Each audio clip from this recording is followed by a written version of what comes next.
Hello, friends, and welcome back to the Bikes or Death podcast. After a short hiatus, it is great to be back. And today, I'm not your only host. I am joined today by Hillary, Laura, Tatiana, and Catherine, who all called in with questions for my guest today, who is Anna Jager, our 2022 Tour Divide winner. She hails from Anchorage, Alaska, but I caught her in Denver, Colorado, right before she attempts the Colorado Trail Race that kicks off this Sunday. So this is a fun and timely episode to hear all about Anna's Tour Divide win and get to know her a little bit more before we start watching her dot on this year's Colorado Trail.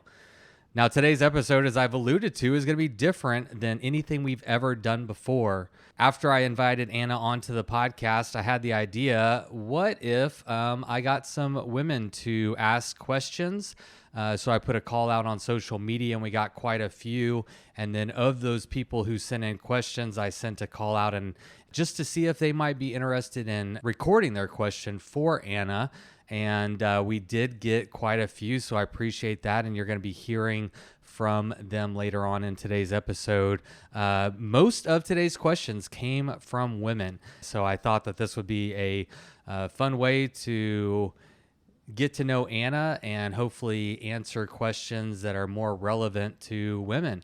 And hopefully that will reach a larger audience and only help to grow the participation in our sport and in the women's field. So we had a great chat today, and I can't wait to get into it. But before we do, I want to tell you about a brand new event that Bikes or Death is putting on, something we're very excited about. It is called the Bikes or Death Takeover, and the theme is that Bikes or Death is going to be taking over places, businesses, national forests, you name it, you might find us there. And our first iteration of the takeover is happening at Mulberry Gap. As you know, I've been a big fan of Mulberry Gap for a long time, and they are big supporters of Bikes or Death and the podcast. And we are super excited to be teaming up with them for this event. Registration is open now. If you are interested in getting all the details, you can go to mulberrygap.com. It is in their events section, and of course, you can find it in the show notes. I'll give you a quick overview, though, right now. It's going to take place from Thursday, November 9th through Sunday, November 12th. There's going to be a overnight bike packing trip. We're going to have featured guests. We're going to have educational components. We're going to have a scavenger hunt, of course, on bikes. We're going to have some other fun bike games and all kinds of shenanigans. You can select what level you want to be at. All of your food, all of your booze, all of your coffee is going to be covered. And you just pick, do you want to camp or do you want a cabin? More details, like I said, are available online over at mulberrygap.com or check the show notes. But this is a very limited event. I am really excited to host something that is non-race centric and really focus on the bikepacking community. This event is absolutely beginner, intermediate, advanced friendly. We welcome all, and we will make it easy and fun for everybody who participates. Head over to mulberrygap.com, check out the details. If you have questions, you can ask them or you can shoot me an email at bikes@bikesorddeath.com. Like I said, this is a very limited event. I am so pumped to meet you in person, and I'm excited about taking this online community and bringing it to the real world.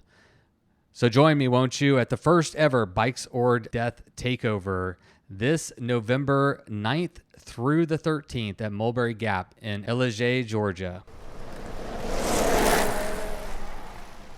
All right, before we dig into today's episode, let's take a moment to thank the people that made it possible, starting with our latest batch of patrons. And we have a nice little batch. I appreciate y'all so much. I've been on vacation and you're still showing me some love. So big shout out to Manu Cattrysse, who was on the episode recently. Thanks, Manu, for signing up as a patron. Richard Miller, Will Gouty, Colin Schindler, Andy Field, Joar, I don't know how to say that name exactly, Joar, Adrien Garnier, Nico Olmedo, and Fabio Guarrasi. Thank you all so much for stepping up and becoming sustaining members of the Bikes for Death podcast. We can't do it without you. And if you would like to sign up as a patron, you can find out more over at patreon.com/Bikes for Death. All right, and today's episode is also brought to us by a new partner, Ombra's Sunglasses, or Umbras, if you go by their website. You have seen these, I'm sure, on Instagram being advertised, but not only on Instagram, you have seen them on the faces of Ultra Romance, John Watson, Sarah Swallow, and yours truly. That's right. I've been a fan and a wearer of Umbras for a while now. I own 3 pairs, and I'm really excited to introduce this offer directly to Bikes or Death listeners. Check this out. Umbras is offering you $20 off a pair of sunglasses, but when you order a pair of Umbras, they're not only going to give you $20 off, they're going to give Bikes or Death $20. So this is an excellent way to get some dope shades, get a discount for yourself, and support your favorite podcast. It is a win-win-win. And if you don't know about Umbras, let me tell you real quick. They are the revolutionary sunglasses that don't have arms. Instead, they have lanyards that you won't even notice that they're there. The great thing about them for cycling is that you never have to worry about putting them in your frame bag or in your honey pot bag or sticking them in your helmet, and they're either going to get scratched up or lost. The lanyard stays around your neck, so when you're riding from day into night, you're done with your sunglasses, but you don't want to lose them. You don't want them scratched up in your bag. Hang them around your neck, and they'll be right there the next time the sun is in your eyes. So all you need to do is go to ombraz.com. That's OMBRAZ.com. Pick out your favorite pair or pairs of sunglasses and use the code BoD20 at checkout to get $20 off your order and get $20 in my pocket, and I appreciate you. Okay, that is it. Let us get into today's episode with the 2022 Tour Divide winner, Anna Jager, who came in with a time of 19 days, 54 minutes. But before we do that, let's have Miles Arbor kick it off with the Bikes or Death theme song. You load up your bike, you ride away from home. You could be with your friends or you could be alone. You ride for a day or maybe more. You just love being in the great outdoors. Everything you need is strapped to your bars, including that new pillow you got from Santa Claus. And then you think, oh shit, to yourself. You let that super lightweight tent on the living room shelf. Bikes or death. Bikes or death. Podcast. Hi. Hello. Hi, how's it going? I can hear you. I'm borrowing a computer, so sorry it's not my name on there, but hi. Hey, Gus. Yeah, right. No, it's Anna. I'm borrowing my boyfriend's computer, so here we are. Here we are. Does your boyfriend live in Colorado? Nope. We both live in Anchorage, but I'm here to do the Colorado Trail Race starting this weekend. So his sister lives here, so we're staying with his sister, which is super nice. Yeah, oh, in that's Boulder. awesome. Yeah. Well, I was wondering what you were doing in Colorado, and that explains it. Yeah, that's it.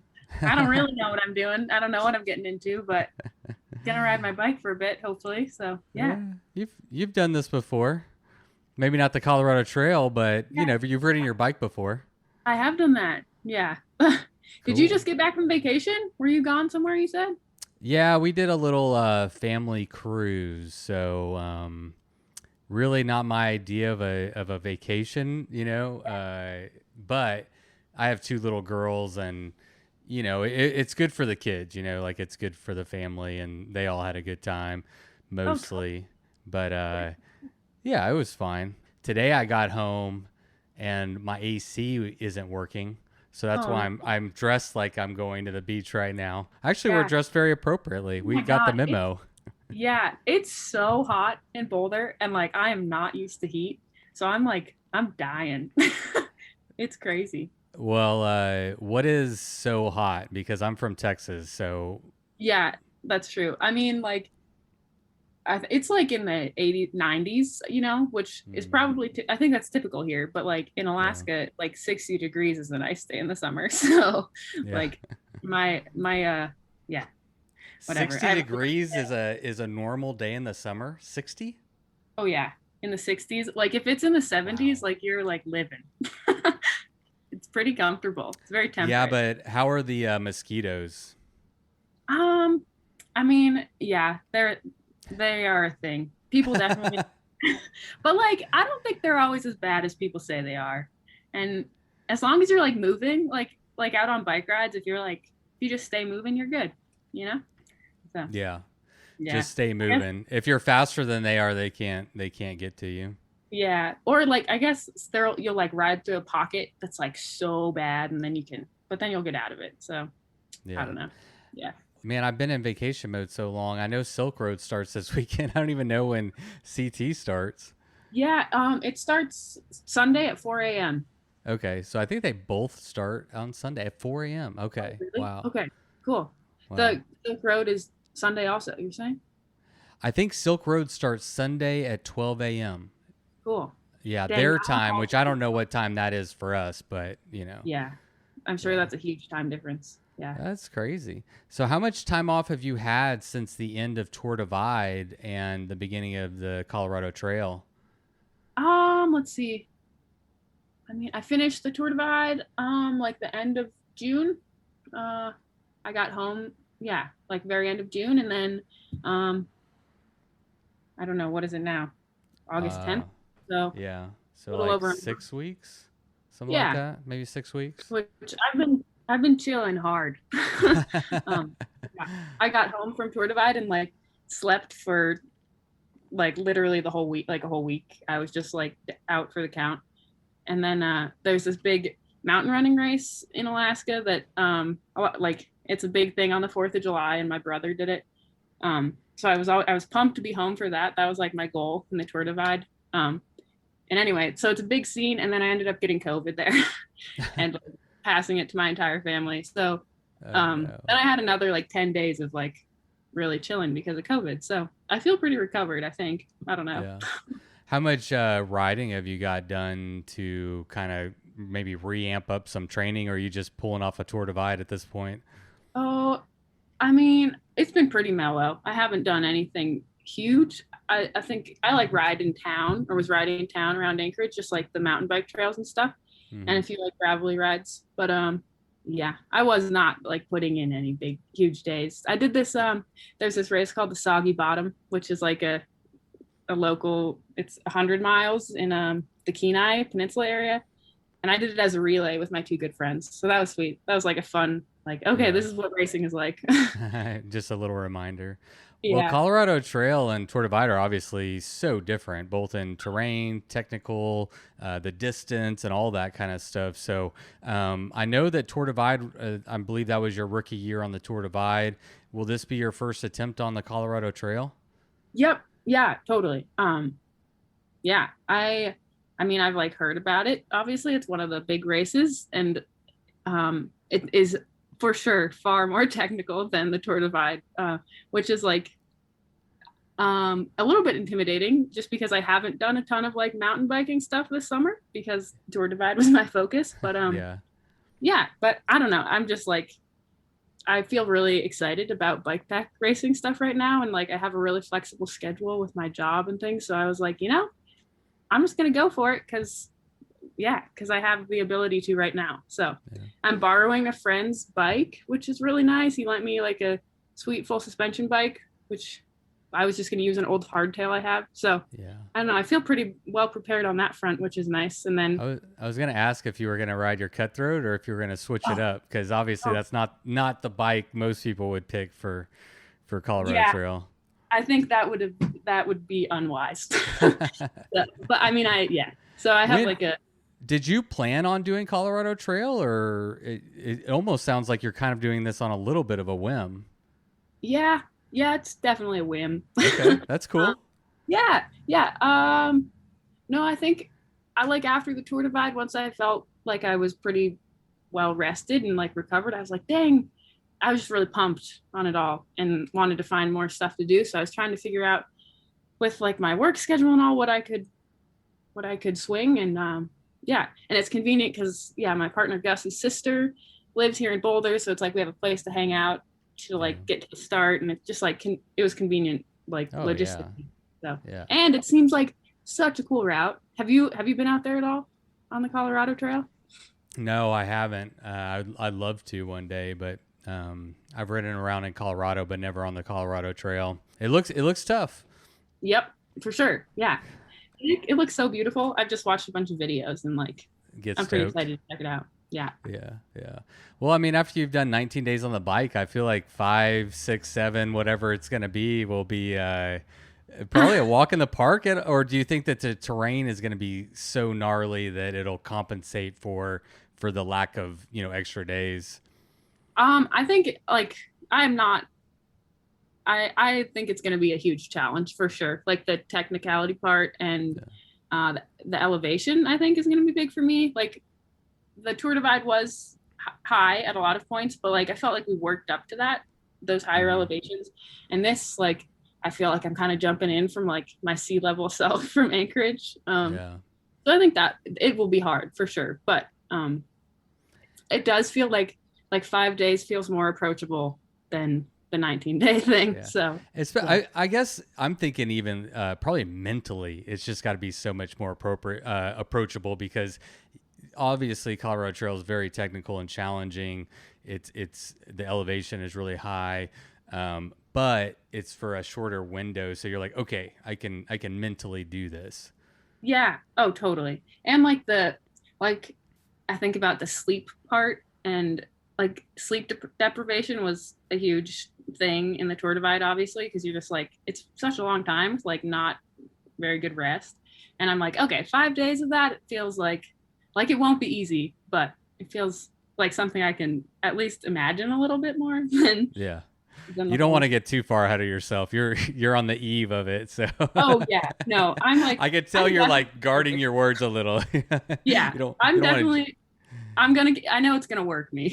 Yeah. So, yeah, for sure. Is Katie Strumpke gonna be in the field? Do you know?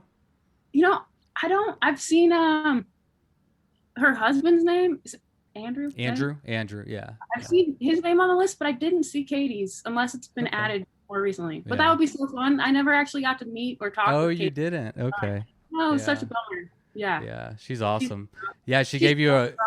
Oh, I know. She was giving you a run out there on the Tour Divide, so I was thinking she might help, motivate you on the Colorado Trail too. And she's like yo-yoed this, I think, right? Like done. Yeah. Back. I think maybe I listened to. I don't know if it was your podcast or something. It was. It maybe was. Yeah. I had them on the Strumpkes, Andrew and Katie. I think is it Katie or Kate? Gosh. Katie, right? Yeah. Both on after they did individual time trial yo-yos of the Colorado Trail, which was super badass. So and then she gave you a nice run for your money out there on the Tour Divide. And for anyone who doesn't know, she was on a single speed, and so it's even like, you got to respect that. Oh man, I was so impressed. Just like when I was out there struggling, I was like, damn, Katie's doing this with one gear. Like, she's strong. It's so cool. It makes me like a little bit single speed curious, but also kind of afraid of that. So I'm not there yet. I love my single speed, but I'm not ready to incorporate that into bike packing yet. It seems like a whole level. Yeah. That's several levels up, and I don't feel mentally ready for it. Well, we're gonna do something new and fun today. I appreciate you yeah, being open to trying something a little bit different. Just for the audience, I had an idea to get questions mostly from women today, seeing as how the Tour Divide didn't have a lot of women representation this year. I was like, what do women want to know from a Tour Divide winner? I thought that felt more appropriate. So we're going to get into some of those. We got some audio clips and some people that just sent in questions they asked me to read. So that's what we're going to do. But before we get to that, what I want to do is just kind of get to know you a little bit. And we've kind of been doing that already. Just to circle back around, are you from Alaska or are you native? Wait, that is native. Or how did you come to Alaska? Yeah, I was born there and grew up in Anchorage. Yep. Wow. So yeah, I left, right, whatever. I grew up there in Anchorage, and then I left to go to school in Washington, in Bellingham. And then I ended up moving back to Anchorage, like amidst the COVID stuff. And I love it. Yeah. Anchorage feels like a good place for me. So. Wow. Yeah. So that's where Lael's from. Yeah. And so there's something in the water in Anchorage. Like. Yeah. Oh man, Lael's definitely like a hometown hero for me. Yeah. It's actually kind of funny. We both went to the same high school at very different times, but and we're from the same part of town, which I don't know, East Anchorage pride. So yeah, yeah, there's a ton of Anchorage has a pretty big bike scene, and there's so many women who are really good at endurance sports and endurance biking. And I don't know, I feel lucky I feel like I know a lot of people that I can look up to and have looked up to for a lot of years in that. Yeah. And I'm curious if we can tie this into the Anchorage Grit program. I know that you're involved in it. Were you introduced through that? And maybe you can explain what that is for people who haven't. I mean, I know you know Alana Rose Parent. Yeah. Did you have her on here? Yep, she's been on the podcast. I think she was our first episode of 2020, the youngest person on the podcast so far, and obviously Lael's been on. But just for people who haven't heard of Anchorage Grit, what is it? Yeah, so Anchorage Grit, it stands for Girls Riding into Tomorrow, and Grit was started by Lael and Kate Rodriguez, who they just wanted a program for middle school girls, based on bike adventuring. And so they started it and ran it for several years, with the whole goal of the Klutna Lake is this lake that's there's a Forest Service cabin at the end of it, and it's 60 miles away from Anchorage. So the whole goal is we're going to do this big group camp out at the end as a culminating ride. And so there's a 6-week program that kind of prepares girls to be able to ride this big camp out ride at the end. And yeah, so it does a lot of community involvement stuff. We do a lot of classes, we did a bike maintenance class and a mountain bike skills clinic. Yeah. We do a lot of just fun rides, to get ice cream or things. And it's just so the whole deal is that we work with this school called Baggage Middle School, that a lot of the students all the students in the program are pretty unfamiliar with biking. And we provide all the bikes, all the gear they need. It's totally free. And yeah, we just want them to learn how to have fun on bikes and get around on bikes and make friends. The accessibility is a huge part of it. I mean, what you just said about free gear, free bikes, you kind of glossed over it, but that's huge, for people. Oh man. And yeah, so I came into the Anchorage Grit program just this past spring. And Lael and Kate have been the ones running it before. And yeah, so they got the ball rolling with that and made a lot of connections to it's all based on donation or and donation of gear.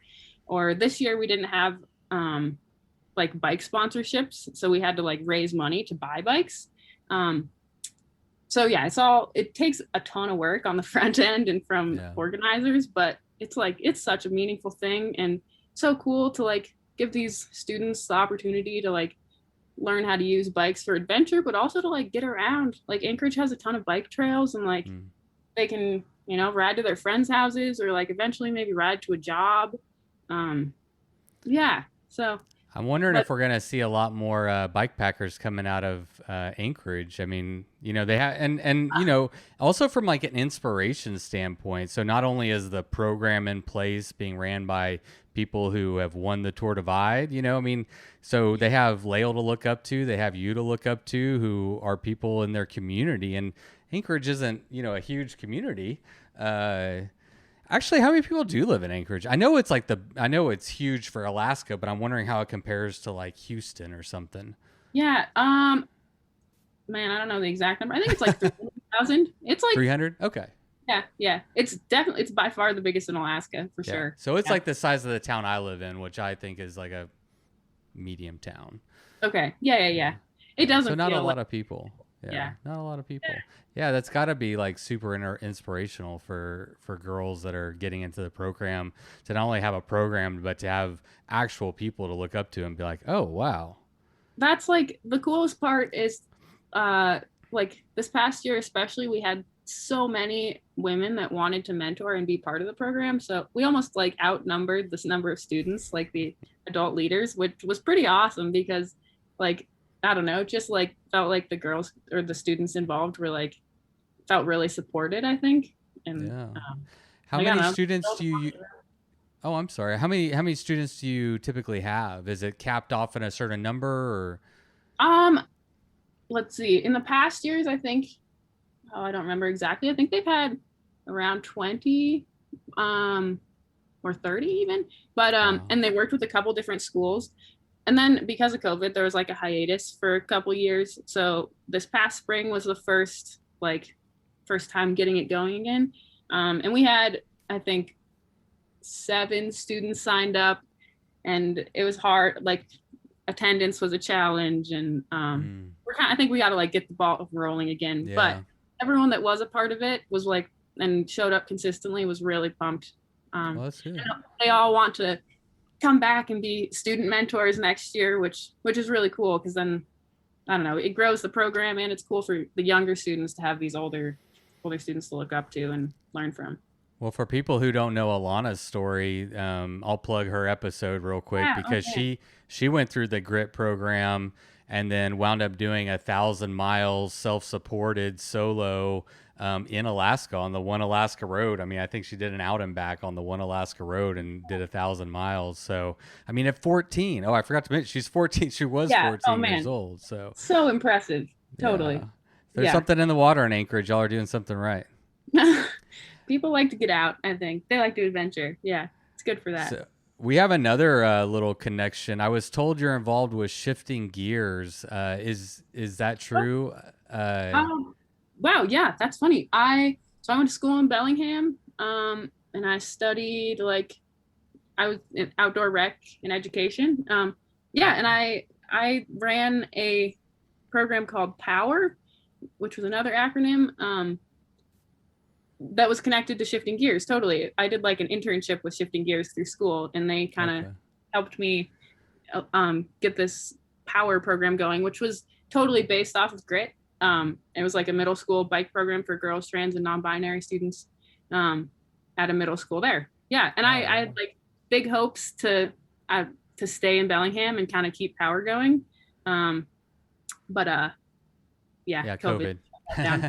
Dang, how do you know Shifting Gears? Who do you know from there? Jenny Schmidt. She was on the podcast. Episode 40 something, I think. Yeah. Cool. So yeah, she just happened to be down in Texas.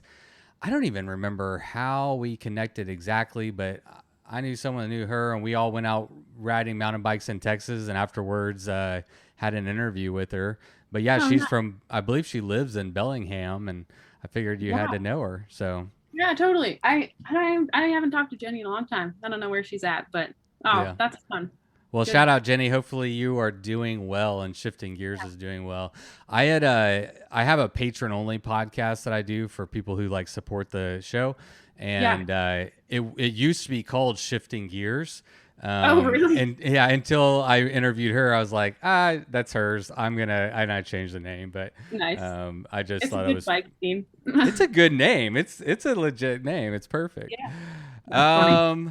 So how were you introduced to the world of bike packing and endurance racing?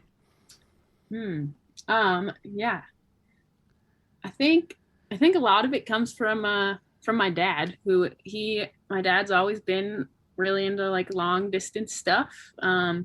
Biking for sure. Also like skiing and yeah, biking and skiing are kind of his big long distance things. And like in Alaska, there are a lot of those events. My dad was often doing them when I was growing up. Like the Iditarod sport is this. It's now the Iditarod Trail Invitational, which is like a thing I totally would love to do someday on my bike or skis. Yeah. But yeah, my dad used to do that, and I would like hear about it. And I think that was like probably not super consciously when I was growing up, but I think that it like introduced me to the thing that kind of stuff. Yeah. Also, both my parents did a lot of bike touring when they were like my age. So I think I heard a lot of those stories and was always really intrigued. Yeah. So how old were you when your personal journey started with, bike packing specifically? Like when did that start for you? Yeah. I think, let's see. Probably like when I was in my sophomore year of college, I was pretty feeling real existential on the school front.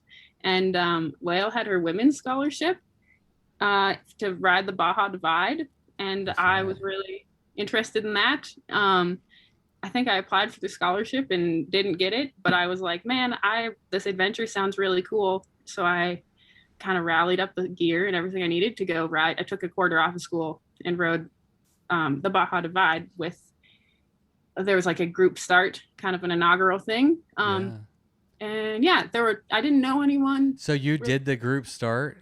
Yeah. I believe, if I remember correctly, Lael was like, we're going to start this day, this time. You can come camp with us the night before. And then, if you're there, we're just going to go all ride or whatever. Yeah. Yeah, totally. That was so cool. So grassroots.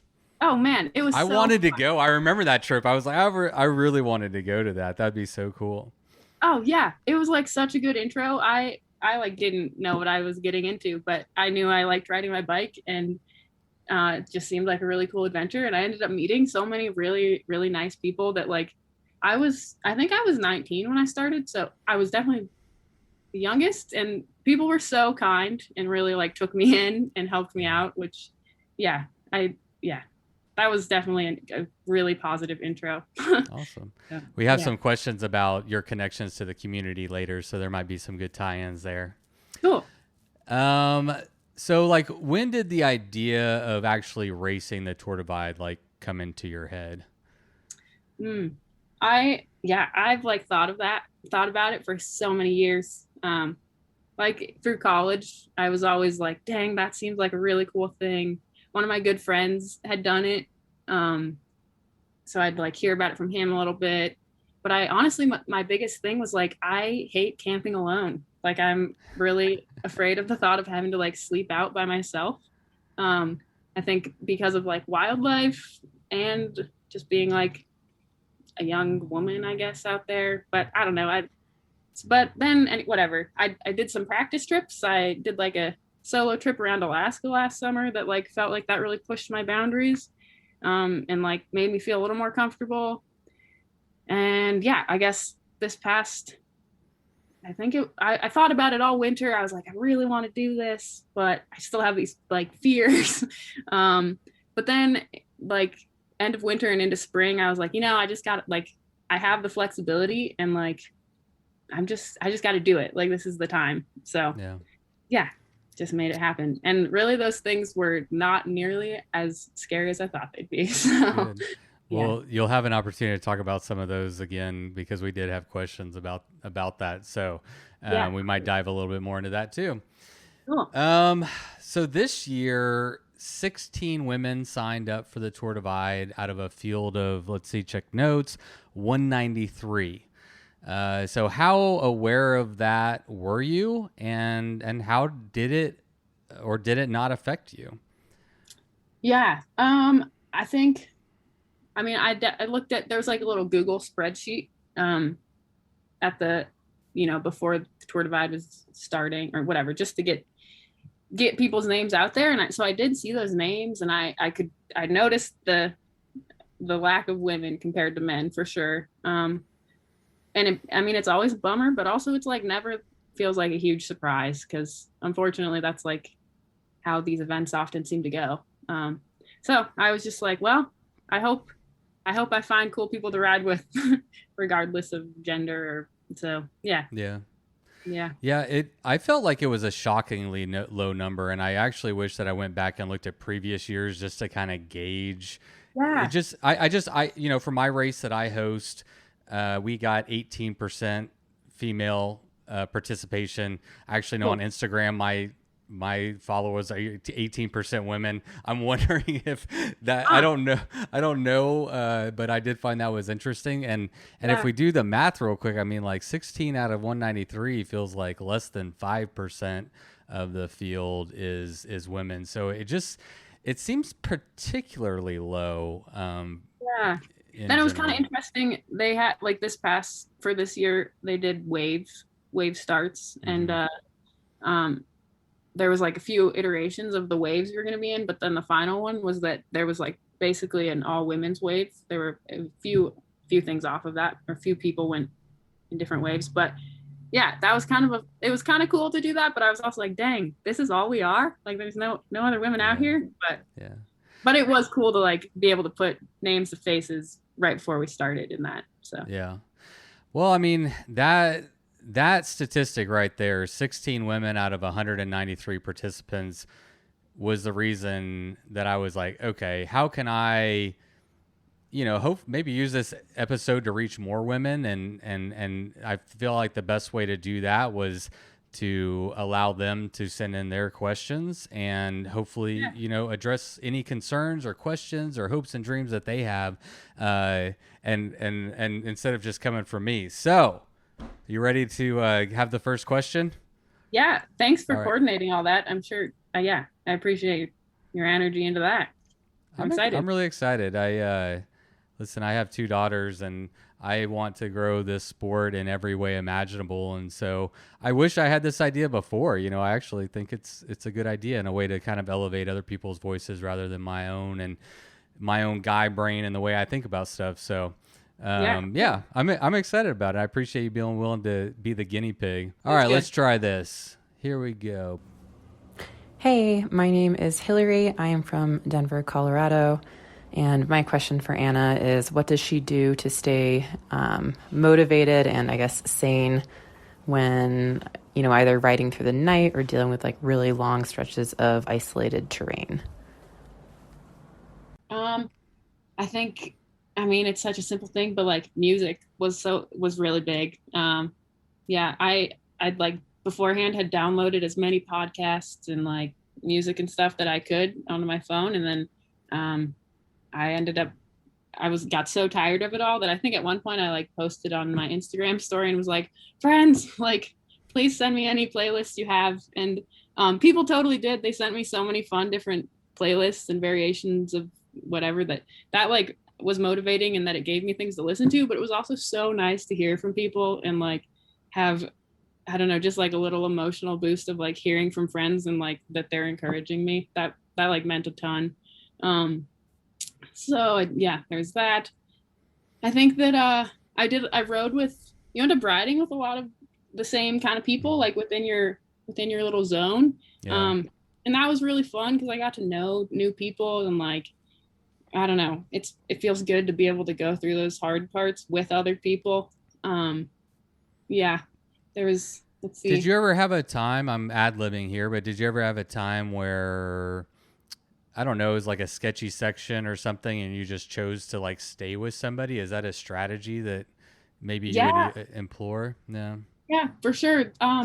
There was the whole like winter weather watch, I'm sure people have heard about. And so leading up to that, I was riding with 2 guys that were around me, Adrien and Chris, and we got to Ovando after a long rough day of like being kind of on edge about weather, and then we were all out of food, all of us were, and yeah, everything was shut. It was like, I think it was like 11 or so. And so we're like, okay, I guess we're just going to push on to Lincoln, which is the next town. I think it was like 60 miles or something, but it felt like kind of big push to start late into the night, like early on in the race. But we were like, okay, we're going to like group together. We'll have 3 lights and like just be able to chat. And that was so big because we ended up riding up and over, I think it was called Huckleberry Pass. And it like was totally like snow sleeting on us, like, oh God, so gnarly. And it was like the beginning of this all. So I was kind of like, oh my God, this thing is crazy. It kept feeling wilder and wilder. But yeah, and then at the top of the pass, we were all bundling up and getting ready to go down as it's like snowing on us. And yeah, we started to descend together, and I just like totally lost both of my brakes. Like my pads were just like shot from, I think, just like really crappy muddy conditions. I was like dragging my foot to get down the hill, and down the pass. But it was like these two guys were like just ahead of me, and we like, I don't know, I would have been so spooked to be by myself, but we had like made this little like pact to be like, hey, yeah, we're gonna ride this together. Like, we'll just help each other out. And yeah, so I like, whatever. They stopped and waited for me while I put in the one extra brake pad I had, and with and frozen hands. Yeah, totally. It was messy, but yeah, and that, so having people around is so big. Do you play any mind games with yourselves? Do you give yourself like, checkpoints to make it to, or anything like that to kind of like, I don't know, just engage your brain and keep it thinking and not going insane, as our caller put it? Yeah, like that. It is. I mean, obviously, it's a really long event, so trying to think about doing the whole thing in one go is like so overwhelming. So I think that my method was like, every resupply point was kind of my like motivation, because I mean, it feels so good to be able to go get some new food and like, I don't know, just take a quick break off the bike. Yeah, so that was a trick I used, like just looking forward to each town. And then like the bigger towns where there was like maybe a milkshake spot or like some kind of big treat, like that was extra motivating. And food. Totally, yeah, it's all like very food motivated. Well, and sleeping, really, like that was one of my biggest fears, was like camping or sleeping alone out there. But it feels so good to sleep that every time I was like, when I'd like hit my time frame where I was like, okay, I'll sleep now, that was like such a treat to be able to lie down and take a nap or take a rest. And my fear part of that, like being out there alone, was hardly ever an issue, because I think I was just always so tired that I was like, oh, I'm just so grateful to be able to sleep, even if it isn't as long as I would like to. Oh, that's how you overcome your fears. Just get so tired and worn out that they can't bother anymore, I guess. Yeah. That's one way. Hey, it worked out, right? No bears ate you, or mountain lions. I mean, you got to take all the right precautions too. Like, but yeah. Yeah, fall asleep after you hang up your bear bag or whatever you're gonna do to. Yeah. After that. All right. Yeah. Let's see. All right, here we go. Hi, Anna. It's Laura Bailey from Bentonville, Arkansas. And my question for you is, what was the biggest mental challenge you had to face during the 2022 Tour Divide? Thank you so much. Let's see. Dang, it's so fun to hear people's voices. I right? Like that. I love this. And I'm going to stitch them all in. It's going to be great. Cool. Yeah. Biggest mental challenge. There were a lot, for sure. Hey, I have a way to break this up. Maybe. Did you have like, what were your mental challenges going into it, and then what were your mental challenges actually on the race itself? Yeah, cool. Going into it, I think it was like, I was not super familiar with the route, or like, I'd done like some research on just the route overall, and like I had like the resupply points and all laid out on a map to look at, but like it was pretty daunting to be like, whoa, this is such a long thing, and I feel pretty underprepared. But then I realized as I was out there, it's like, you kind of just take it as you come, like as long as you know where you can get food and water next, and like where you might be able to sleep, and then also like planning how to deal with weather. It's like it feels like a lot easier. So I think just the scale of it was really daunting going in. It sounds like the scale going in was daunting, but then once you got out there, you gained the perspective of next resupply. Sure. Yeah. It all kind of like shrinks down into smaller pieces, that are easier to take on. Yeah. Okay. Yeah. What about when you were there? I mean, God, this year was so hard with the weather and everything. I don't know how you pick a biggest, but maybe your top 3 or something. Yeah. While I was in it, let's see. One big mental challenge is like the sleep deprivation. Like that, I'm like pretty new to all this, like the Tour Divide was for sure my biggest event or biggest thing to take on my bike. And so I people have all kinds of recommendations about how they've done sleep stuff. So I was like, hey, I'm just going to kind of experiment and like see what amount of sleep feels good for me, more and less. But yeah, getting really tired and trying to like manage that and know that you also need to keep moving was hard. But it was also kind of fun because like, I don't know, I'd get to such goofy places that like things would just be really funny, or like I would just like laugh at myself. Like I thought I was really funny. Which is just like kind of entertaining. But then there were also like, I would get so worked and so tired feeling, and like just like really emotionally exhausted, and any little thing would like cause me to, I'd have to like take a break, take a step back and be like, okay, big picture. Yeah. So the sleep thing was big, but I think that you just learn when you need to take a break, and then also when it's okay to keep pushing. It's one thing to say the words, just zoom out, big picture it, but were there ever any moments where you were really low and you, I don't know, maybe thought about quitting, or where you really had to like dig yourself out of a bad place, and if so, how did you do that? Yeah. There was a lot of snow in the northern sections. I think the snow caused some, I was like, what the heck is this thing that I'm getting into? But one that really sticks out is like in New Mexico. So in the Gila National Forest. So it's pretty close to the end. And I don't know, they always warn in that, it seems like in the New Mexico zone, that like it's going to be really hot, be prepared with a lot of water. Like that's the mindset I went into that section with, especially because like I'm not usually very good in hot heat stuff. But then it ended up being like ridiculous monsoons, like endless rain. And there was one night when I was riding with his friend Colin, and we were just like riding into this horrible downpour.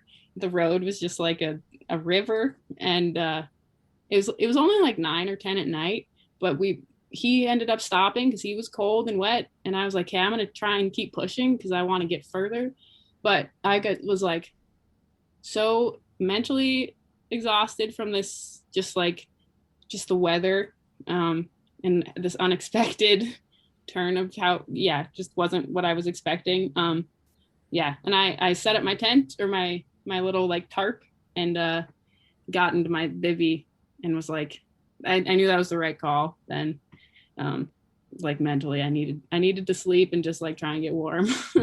Yeah, you're like, hey, I already went through the snow, I already did the hard part, like give me a break here. Yeah, man, it felt relentless. Yeah. It's over now. All right, ready for the next one? Yeah. All right, let's see here. Hey, Anna. My name's Tatiana. I live in the Comox Valley on Vancouver Island, BC in Canada. What I'm wondering from you is if you've made quality, lasting friendships in the bikepacking or bikepack racing community, and what those look like for you, how you maintain them. Maybe some of them are local, maybe some of them are, people you're quite geographically spread out from, and also what you feel like you get from these friendships that you maybe don't from others in your life. All right, good question there, huh? Yeah, dang, that's a super nice question. Oh, I love that one.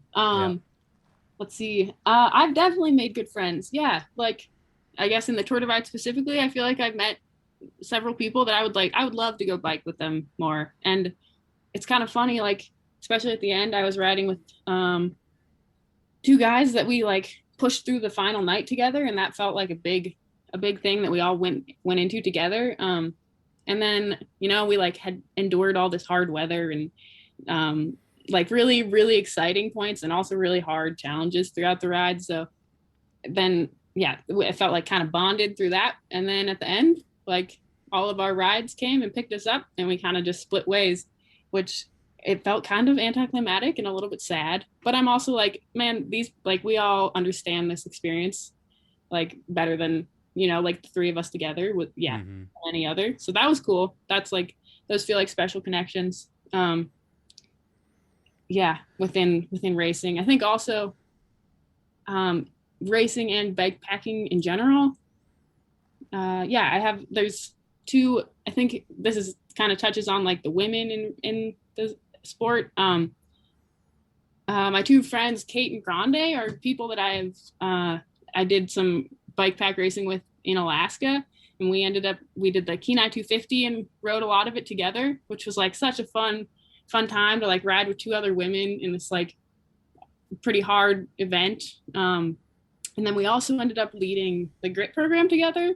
So we have like the racing component where we spent a lot of time in challenges there, and then we would go ride bikes with middle schoolers together, which was goofy. And then they also joined me for right before the Tour Divide as kind of like a trial run. I did a ride from Glen Allen to Haines, and I was looking for people to join me, and I called on Kate and Grande, and they were like game right away. It's just so sweet to have friends that like, you know, you can trust in those, like in these kind of adventures, and that you like, you know, they're totally capable, and they like, yeah, like they're totally supportive of and encouraging of like these long races. Like, I don't know, if I like doubt myself or I'm like, man, this feels like a weird way to spend my time, they're like, no way. Like they're totally understanding of it and like encouraging, and that feels so cool. I wonder, to pick up on her question there, how that differentiates from other friends in your life, and what are your other people who aren't bike packers that don't do Tour Divide, and you go to them and you say, hey, I'm doing Tour Divide. How does that conversation play with them versus your Grande and, sorry, I forgot the other name. Yeah, Kate is her name. I think all of my friends are totally encouraging, which like means a lot. And like they want to cheer me on, which I love, and my family too. But then those two, it's like I mentioned it to Grande, and she's like, okay, here's how I'm going to help you out in all these different ways, like with prep, they're great to like go on rides with beforehand, and like, but like help me size up my bike. And, you know, it's like, there's logistical things that they'll help with too. And they just like totally know what those, I don't know, what it's like to be out in those events, I guess. Yeah. And in those like really challenging mental spaces. So. Yeah, friends are great at any level, I think, whenever you're going bikepacking. I mean, at some level, yeah, it's great to get like solo, self-sufficient, be out there 100% by yourself. But I mean, mechanicals happen, things happen. It's nice to have friends out in the woods when you're doing hard things. Oh, for sure. It makes it way more fun to share those like wild places too. Like when you're looking at cool things and like really beautiful places, it's like, dang, I love seeing it by myself, but it'd be cooler to share it with other people. Yeah. I get that. Sorry. I was in the Divide riding with other people. That's just like another perk, is like you can like be in awe of a place with other people. Which makes it more special, I think. Yeah. It's a nice thing about Tour Divide. It's so freaking long. You can actually like enjoy it along the way. Yeah. Yeah, totally. You're going slow enough, you can stop and smell the roses every once in a while. Yeah, for All right. sure. Let's get you ready for the next one? Yeah, let's do it. All right. Hi, Anna. My name's Catherine. I'm from Bozeman, Montana. As a woman bike packer, I often find myself feeling limited on the amount of trips I can take and routes I'd feel safe to ride by the fear of going solo. I know most of the fear stems from being surrounded by girls' country here in Montana, but also just the general implications of being a solo female. Obviously, while racing the Tour Divide, you spend a lot, if not most of the time, solo on the trail, pedaling through remote sections and areas full of wildlife. I'd love to hear about how you've overcome some of those fears and how you're able to feel safe out on a trail like the Continental Divide alone.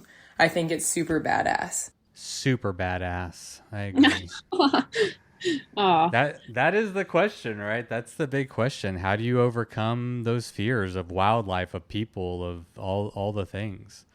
Yeah, totally. I mean, I definitely relate to her point. I think she said like bear country, Montana, and like I feel that in Alaska too. So I think, I mean, there are things that everyone does to mitigate that. I did a lot of yelling, making noise for the bears, and I had a bear spray. I also had a bear horn, which like I think not everyone carries both, but like I was like a little bear horn is so small, and it gave me just like that much more confidence if I were to like have some bear encounter.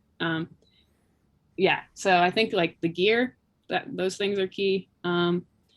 Did you have any bear encounters? Did you have any wildlife encounters that were notable?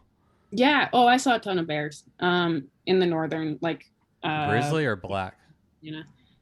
Both. Yep. Wow. So mostly black bears, and usually I could like I was making enough noise like coming up on them that they would just run off. But there was one that like was kind of just like trotting down the road at me for a while, and that's the one time I used my bear horn. I was like, I may as well. I brought this thing with me, and it took off right away. And like I said earlier, that like the solo part is what totally was like a huge barrier to me wanting, like, I feel like I would have done this earlier if that had not been. I felt really motivated to do the Tour Divide, aside from being really nervous about the solo part. And I think that for me, like doing it with the Grande part added a level of comfort, because I just like knew there were tons of people out there. And like, it feels comforting to have, even if I would ride so many hours a day by myself, but I knew that if I like stopped for not that long, someone would come upon me, or I would catch someone at some point. So that was big. I often. What was your in that same vein? What do you think? Just estimating, maybe like what was your longest stretch where you were actually alone, like where you didn't see anybody? I'm kind of curious.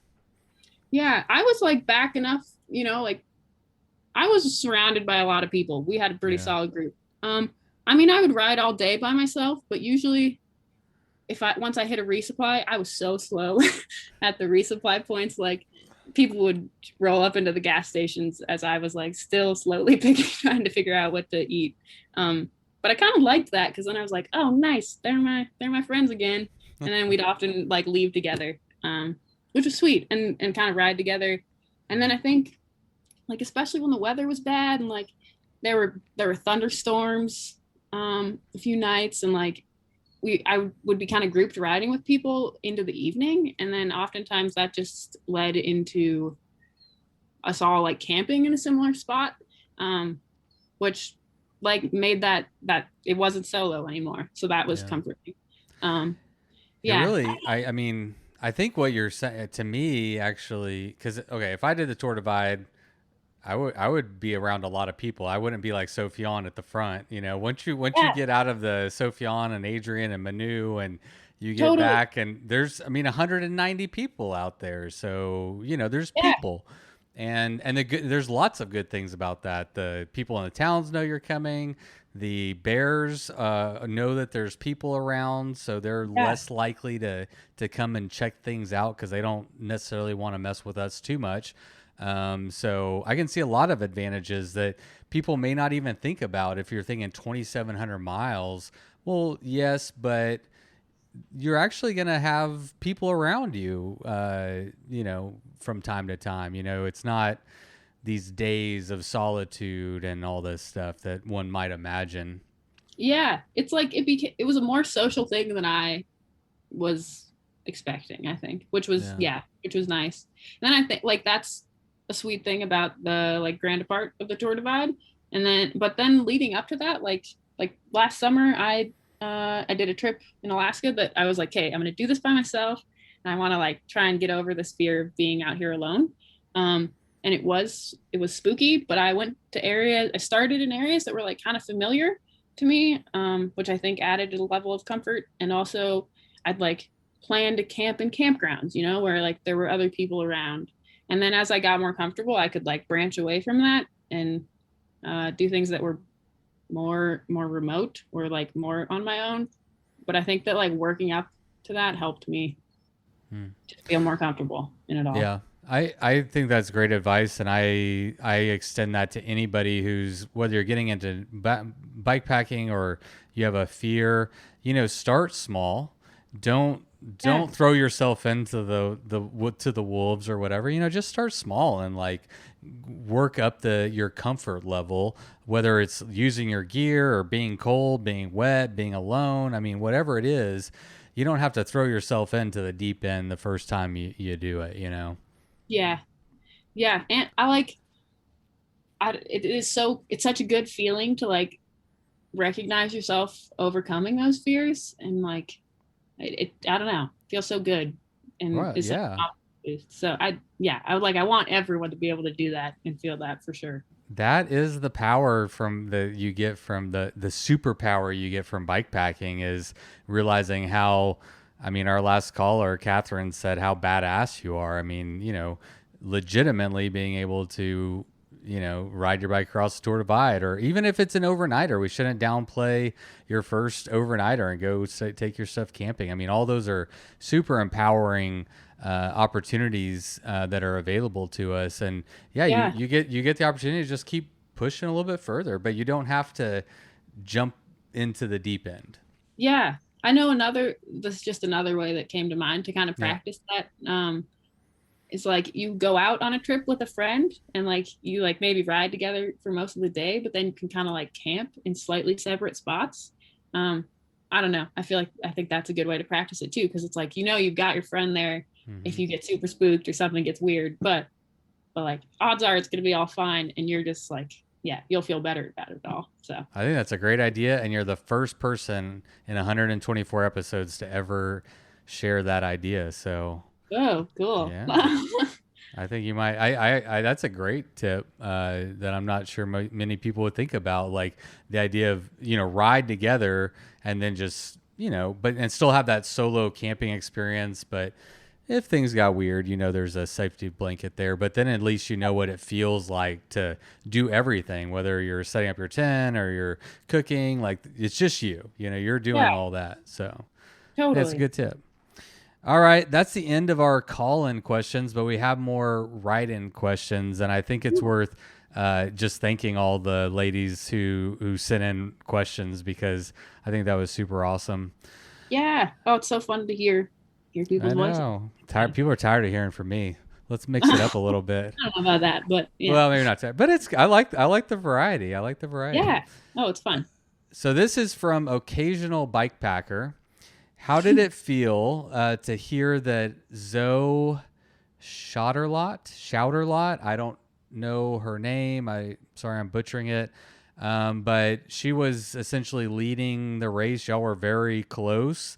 And she dropped out in Durango, maybe, if my memory is correct. I think Silverthorne. Silverthorne. How did that feel? Were you... And I guess to, set the stage here, I mean, were you in race mode with her? Were you feeling her as your carrot? Yeah. So Zoe's from Europe. I think she maybe lives in Brussels. I don't remember exactly, but yeah, she was, I didn't meet her until like a few days into the race. And we just like kind of crossed paths a couple days. And she was super nice. And like, I don't know, she made some funny jokes, I think. And I remember being like, dang, I want to ride with this woman, because it's sweet to ride. All the people I were riding around they were really nice guys. But I don't know, just the dynamic of having another woman to ride with was something I was like missing. So I was like, dang, it'd be fun to try and catch Zoe and ride with her. But I was like, oh gosh, there's no way that's happening. She seemed way, way far ahead. And but it was sweet. It was a good motivation to be like, Zoe's up there. I'm going to like, I don't know, just keep riding my own race. But it'd be fun to like I You don't were think more I motivated, like you were more very motivated to go talk to her than to race her. totally. Yeah, actually, that is very true. I was really I wanted to hang out. I think Yeah. so that was a big thing. And then Which is a perfectly fine motivation. I love it. Yeah. Like, yeah, let's catch her so we could chat.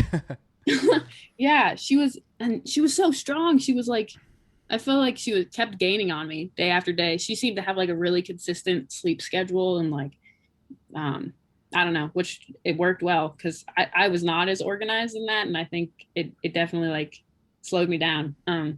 But whatever, that's just what I'm learning how to do that stuff. But yeah, then I heard she dropped out, and I was pretty bummed because I was like, dang, this event already has so few women in it, and she's so strong, she's doing so well, and like I knew she was on track for her goal time, but also I was like, good for her for like recognizing what she needs, because like it was brutal, like just like the conditions, and like if you're not like loving it, then it doesn't feel worth it. So Do you know why she had to or chose to drop out? I mean, I never actually talked to her about it personally, but she like posted things on Instagram, I think, and that I saw briefly, and it seemed like she just like wasn't having fun, which yeah, like she'd done it I think in 2020 or 2019 or something previously, and then had wanted to come back and do better, and it seemed like she just like wasn't. I don't know, I should ask her.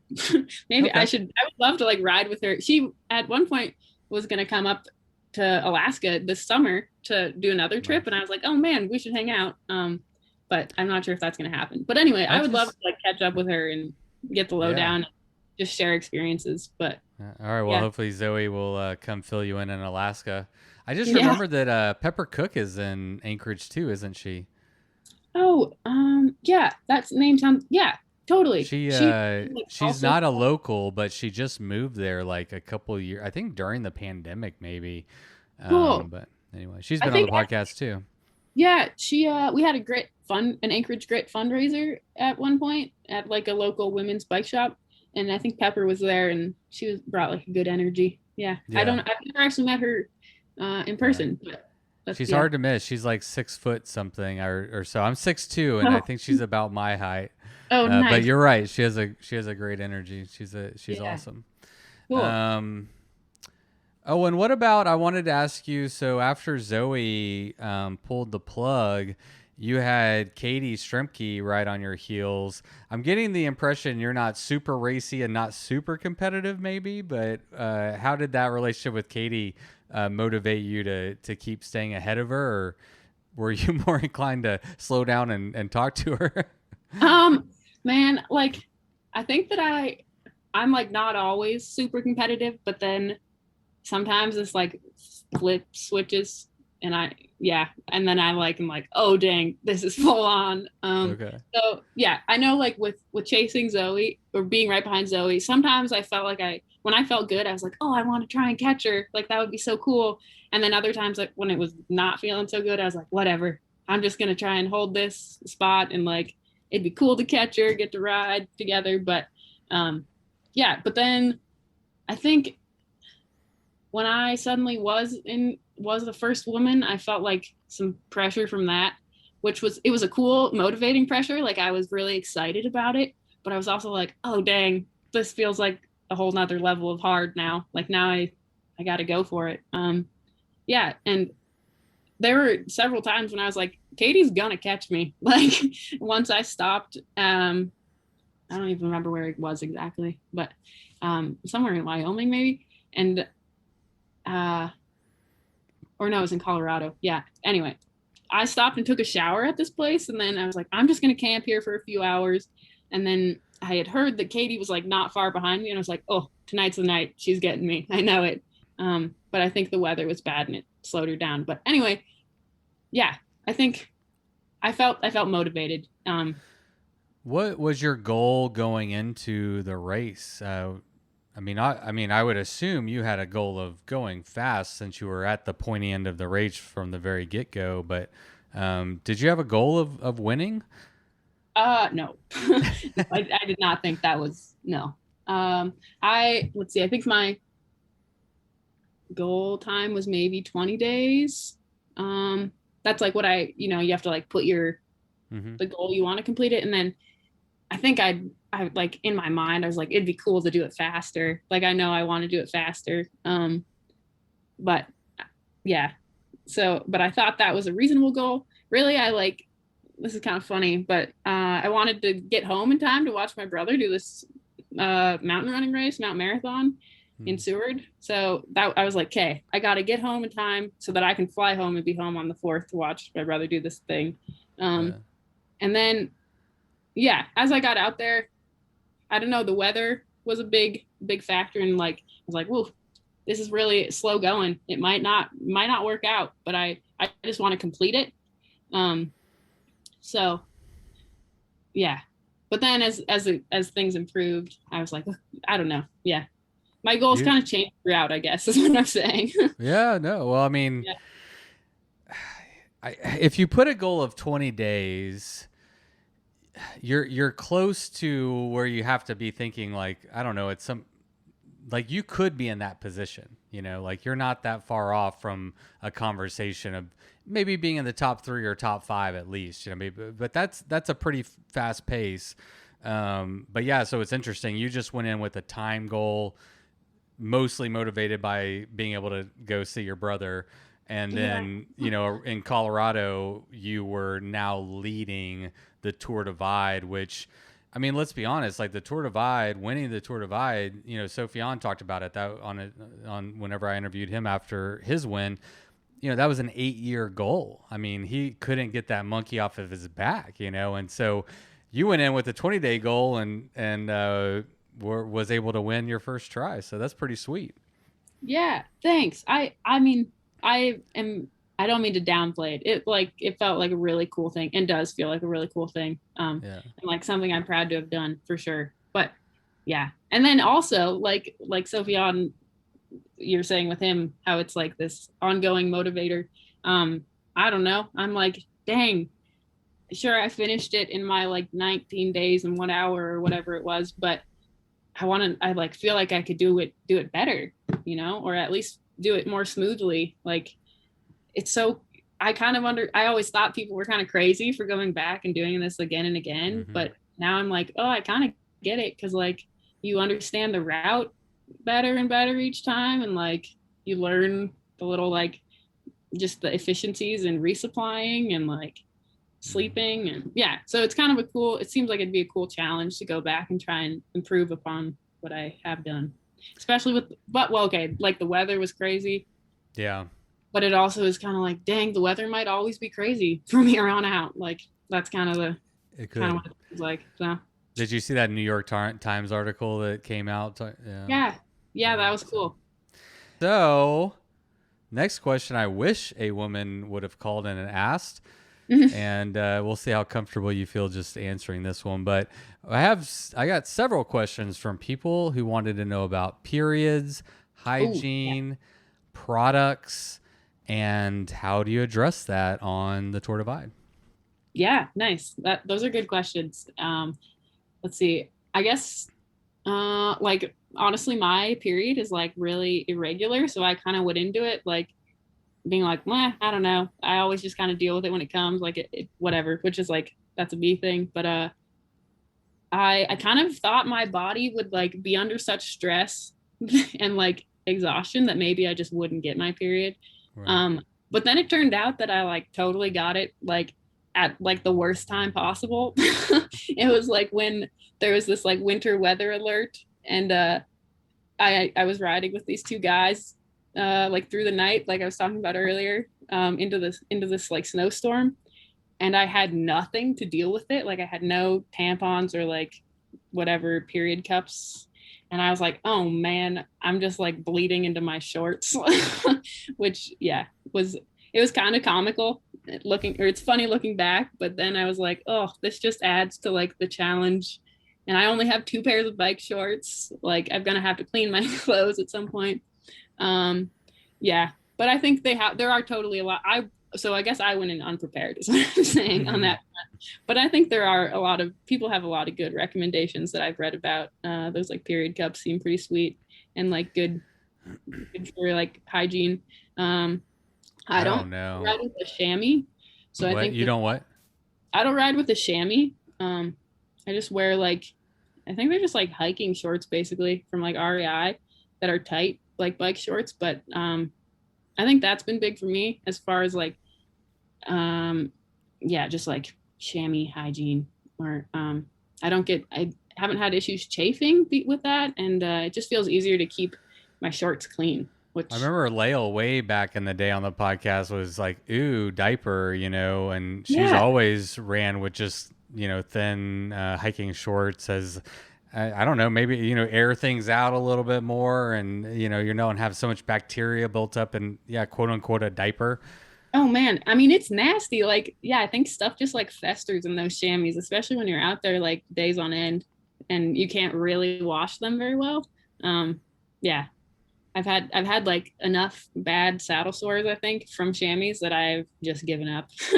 And I got a sweet bike seat, or like fitted for a better bike seat right before the divide, which was so key because yeah, I didn't really have that many like saddle sore issues. So So what bike seat is it? it's the Specialized Mimic, I think. Okay. I don't Yeah. know that one, but it worked Yeah, for you. totally. It was sweet. Yeah. Yeah. Yeah. And I What guess about, oh, go ahead. Go ahead. oh, I don't think this is like any secret, but I got like some like slight chafing, like saddle sores, and but right away I put like baby diaper rash cream on it, and it like heals it right away overnight, at least for me. So Yeah. that was sweet. Yeah. So what about the hygiene aspect of it? Yeah. I always carried like I had like a little pouch of like baby wipes and like toilet paper that I had on me. Um, and I would try and like, I think that is super key for just hygiene, short hygiene. And Yeah. would you wash out, like, so you said you had two shorts, were you going Mm. into bathrooms and like washing them out? Like, how are you cleaning those? Or I Yeah. assume you were. Yeah, totally. I traded out. They'd get like, yeah, they just get sweaty and dirty like pretty quick. So, um, I would rinse them out sometimes in like gas station bathrooms, or just in like creeks along the road. A few times, let's see, I stayed in a couple of hotels, like split with other people, and I'd rinse out all my clothes in the shower. Um, Hmm. Often I just put them on kind of wet, but it'd be nice if there was a dryer to use to dry them out. Or once I stopped at an RV park to take a shower, and they also had like a washer and dryer, and that was so nice because I got like a true clean of all my clothes. Yeah.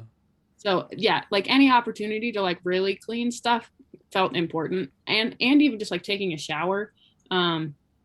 Yeah, it was like a mental reset. It also like felt like it gave my muscles like this really nice break, and It's like a yeah, rebirth.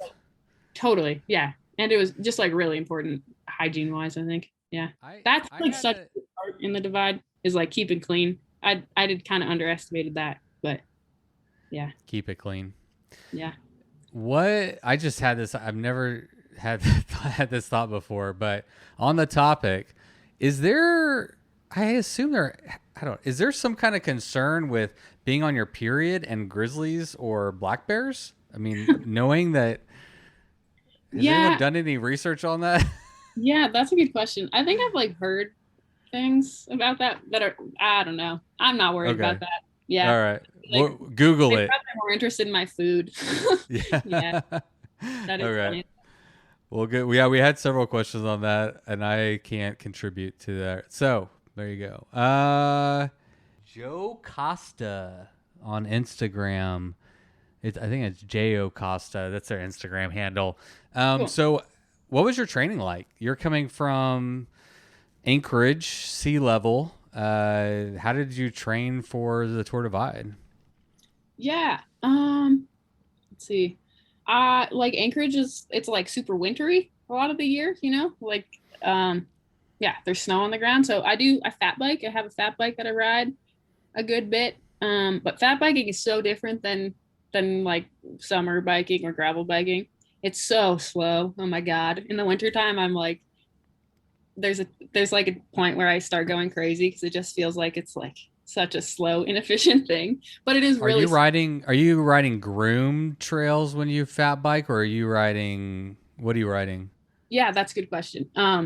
Anchorage has a ton of trails that are groomed and like multi-use, so they're pretty packed out, which is sweet. And then people also like, it's kind of like a just a local thing is there's all these single tracks that people kind of like pack out on snowshoes. Like if it snows a bunch, they'll be like, "Okay, we're rallying a party to go do a pack out the single track trails," and then they're better to ride once they're packed out.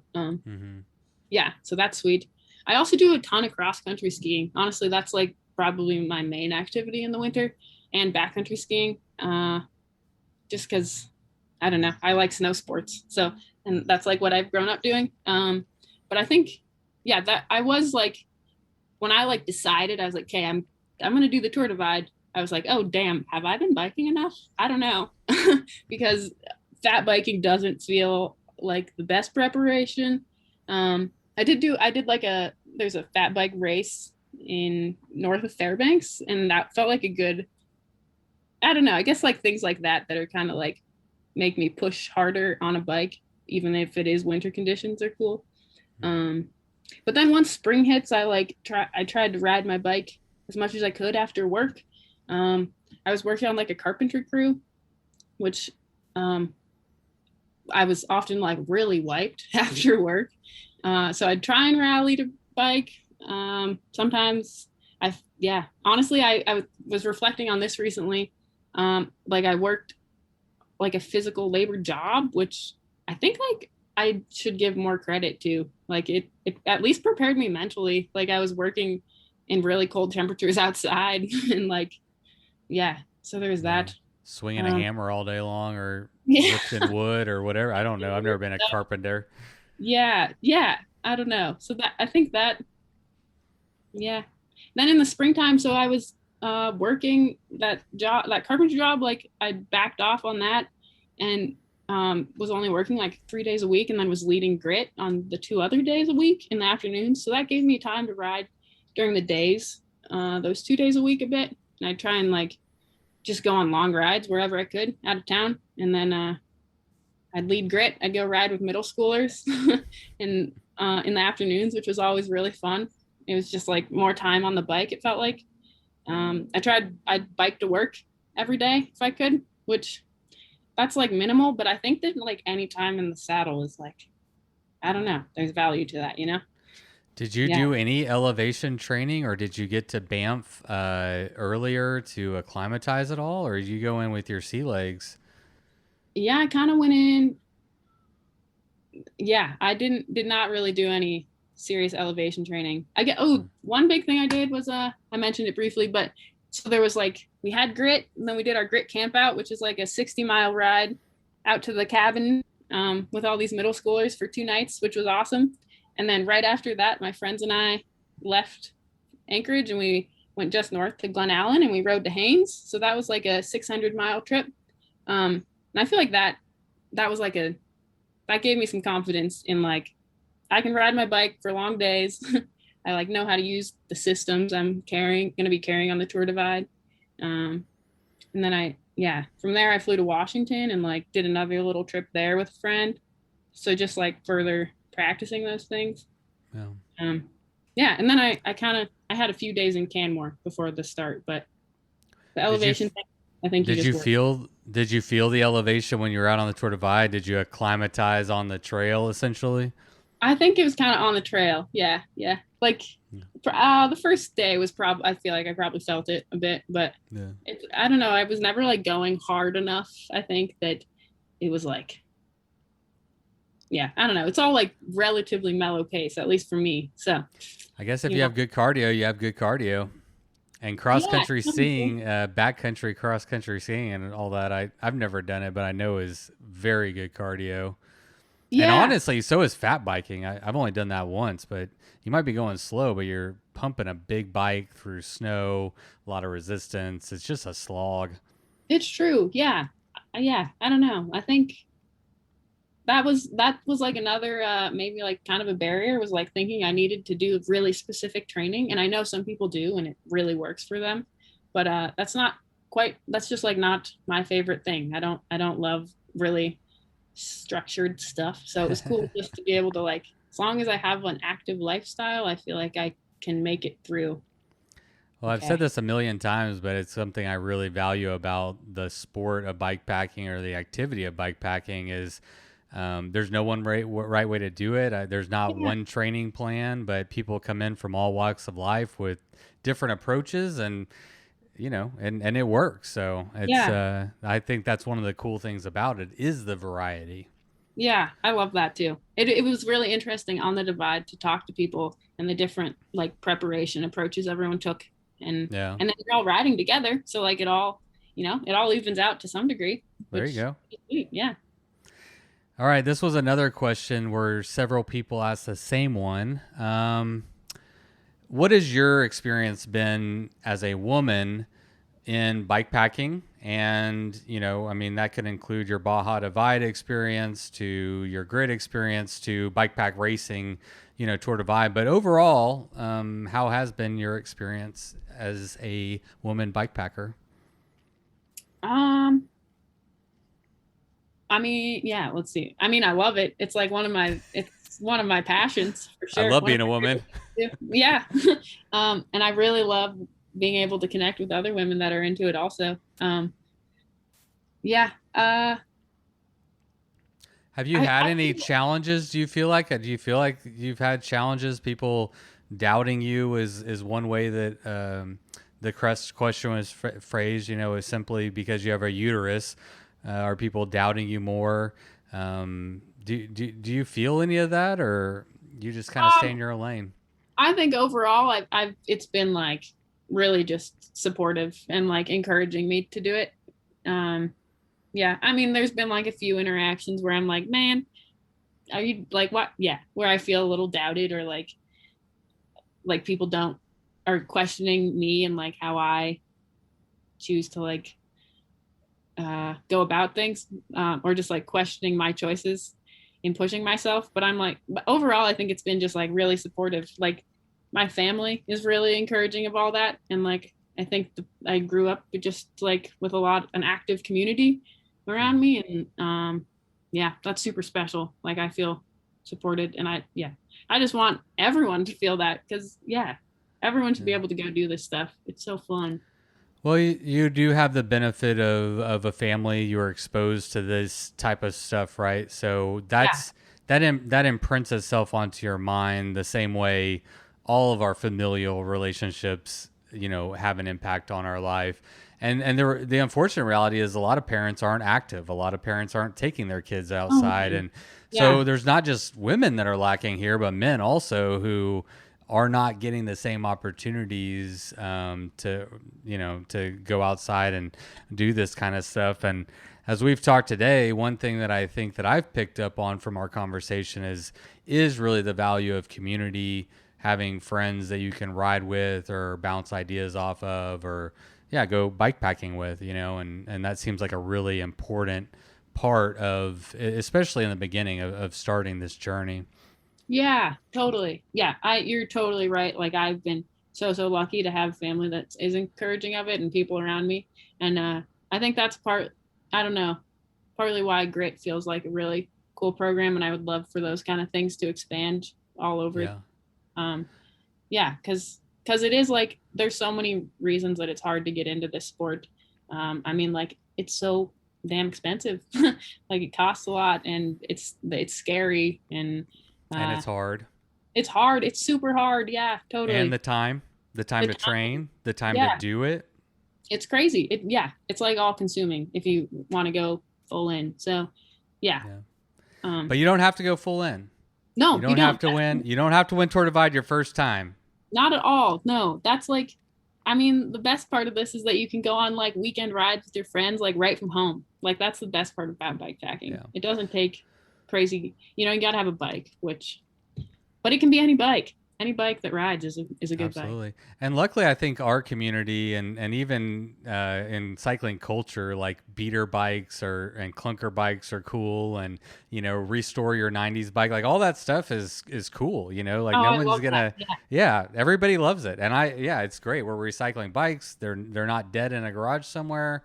So yeah, it really is get any bike and start riding. And I like what you said about the grid, about going to get ice cream, and I think having fun, and even like what Zoe said, if you're not having fun, like what the fuck is the point? Like unless you're a sponsored athlete and you're making money or whatever, it's like let's have fun and let's prioritize that.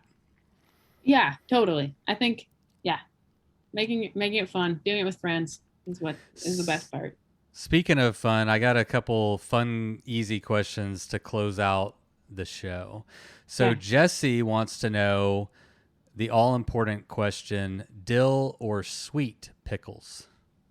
Ooh. And this is probably a nod to your Instagram post because you were eating a pickle. Oh, that's funny. That one was definitely, it was like kind of spicy, which was pretty rough because I had lots of sores on my mouth and lips. It burned. Honestly, I'm pretty into sweet pickles typically though. Yeah. Right. Kayla Hall from Phoenix, Arizona. Hey, Kayla. First meal post divide. I had a big plate of pasta. It was like Alfredo. Where? Yeah. Let's see. Oh man, my mom picked me up at the end, and we drove to Tucson to fly out. And I think we went to Olive Garden. Got all you can eat breadsticks. Yeah, totally. And I ate like a bunch of pasta, a bunch of breadsticks, and then went and slept for 15 hours or something. So was pasta the thing that you wanted? I mean, we talked about food being a huge carrot and a motivator. Was that the thing you really had your heart set on? It was at the time. Yeah. I don't like love whatever. Pasta's good. It's not my favorite food, but it was what I was craving then. Yeah. Well, you got to think, your body is so starved. It's going to, whatever you're craving, it's probably the thing that your body needs the most. And if you're like, oh, that pasta looks really good, it's probably because your body wants those carbs. Yeah. Oh man. On the last night, I don't mean to talk more than we have time for, but we have all the time. Keep talking. Cool. I was riding with two guys like through the night for our final push, and we stopped at a Denny's in Silver City the night before and like loaded up on. I just ate so many breakfast potatoes, and then I took some like fried cheese sticks to go, and that was really hit the spot then. So I'd eat that right now. Yeah, I know. Me too, actually. Sounds pretty good. I'm not allowed to. I'm not on the Tour Divide, so fried cheese sticks are off the menu. Oh, whatever. You can always eat that stuff. Yeah. I'm curious. I don't want to put you on the spot too much, but any advice, any thoughts for women on getting into bike packing? You don't have to speak for all women, but yeah. I don't know. I mean, if you're into it, if you want to try it, just go. I don't know. Like, I think going with friends is big, and like trying to like start small and then go from there. Just like, you can like get really fancy with gear and all, and that is kind of fun sometimes, but also it doesn't take much. You can put stuff in a backpack and like strap things on random places in your bike, and like ride from home, and or like I don't like just biking. Go ahead. Sorry, go for it. Not a full thought. Okay, fine. I have non-full thoughts all the time.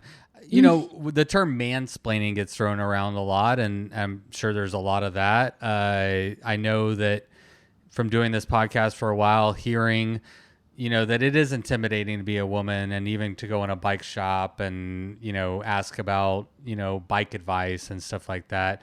Have you had similar experiences like that? Do you have, or has that not been your experience and people are mostly just kind of, I know you had some really positive experiences on the Tour Divide, but. Yeah. No, I've definitely I feel like I've faced that stuff. And like it frustrates me a lot, like all the time. I feel like honestly, like going into bike shops intimidates me a ton. Like even some of my home shops that I feel like I go into often, I'm like, dang, I feel like I know what I'm doing, but still I go in here and feel kind of small. But I don't know, I've like found just like creating relationships with like shops, and then they get to know you and like your personality and what kind of riding you do. That's kind of sweet. That takes a lot of energy. But That's too bad. It's so I do have a theory on this though. I think men are mansplainers to everybody because as like now that I have a little bit of a public whatever Bikes for Death is out there. It's on the internet. It exposes me to every opinion under the sun. And I can tell you over the years, I can't tell you how many emails or whatever DMs I've get from guys telling me you're doing it wrong. You should be doing it this way. You're not doing it that way. You fucked up here.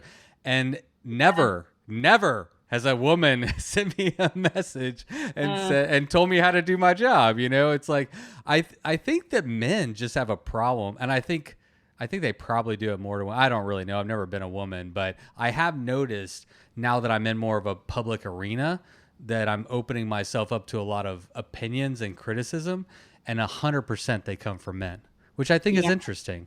Yeah. Ugh, man. Yeah, that's annoying. I think I have tried to find a lot of women biking specifically, like role models to look up to, and I like kind of like learn from them and try and like really follow what they're doing and how they go about things. And then like in my own smaller community, I like have made connections with other women who bike, and then they're like people to bounce ideas off of, and then from there maybe it just feels I can go into like a bike shop feeling more prepared for what I'm looking for or something. Yeah. Well, hopefully, I really hope. I hope this episode is a little bit more palatable and informative for women. And again, I have 2 daughters. I raise them in the outdoors. We go bike packing. I'm hopefully your dad, right? I'm hopefully the example, and whether they do bike packing, but the most important thing is an empowered and an adventurous life. That's the thing. And I'm really want to focus on how to make it a more even playing field, a more accessible place for everybody, and obviously women included. And so I hope that this episode does a decent job of not just representing me as a male, but can speak to women at large, because it's always something it's been something like since the very beginning. I used to say I wanted to do 50% women interviews and 50% men. But, and I mean, I really could, but there is a huge disproportion in percentages to available people to talk to and stuff. So, let's grow it. More people to talk to.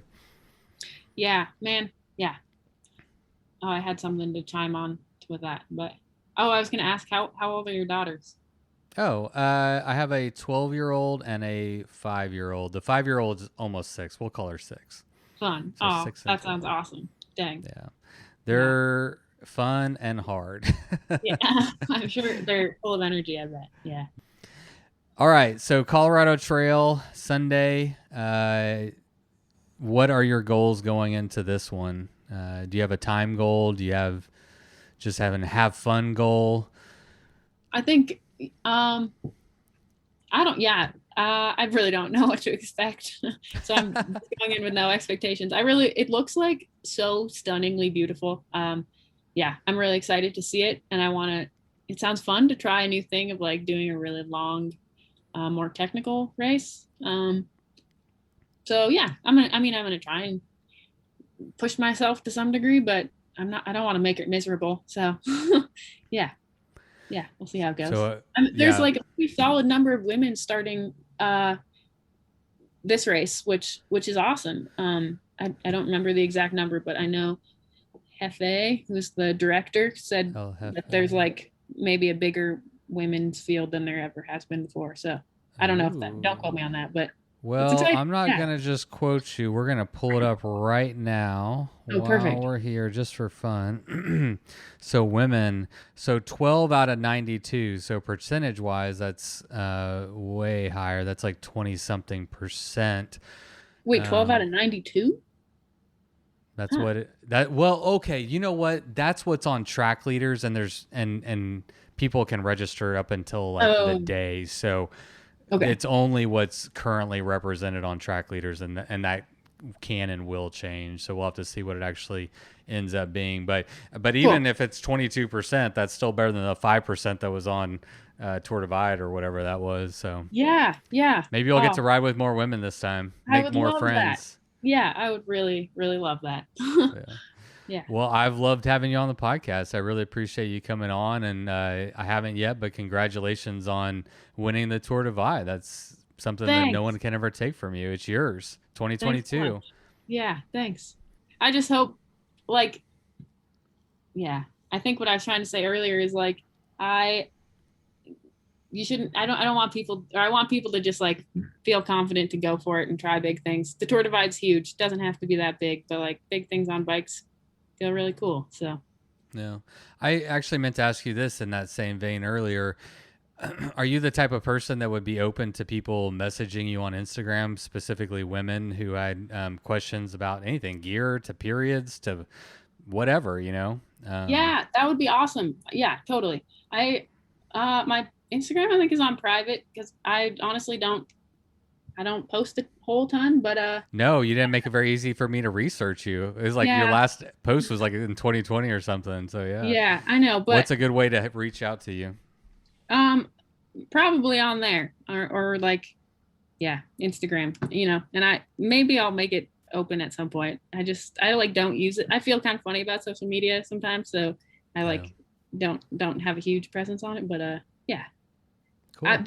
Here's another thing with that is like I totally rely on like having followed like Lael and all these women who do not just Lael, but who do cool bike packing stuff, and like that's been such an inspiration for me. So I don't know. I think, but not everybody has to do that. You know, like I think, you know, if some people like posting on social media and it's, you know, something they want to do or enjoy, or, you know, maybe they want to share their story, and I don't know, if you don't want to, just, you know, it's yours. Yeah, totally. Yeah. Well, thank you very much. I appreciate you. We tried something new. I think it went pretty well. Yeah, it was fun. Thank you. This is my first podcast ever. So awesome.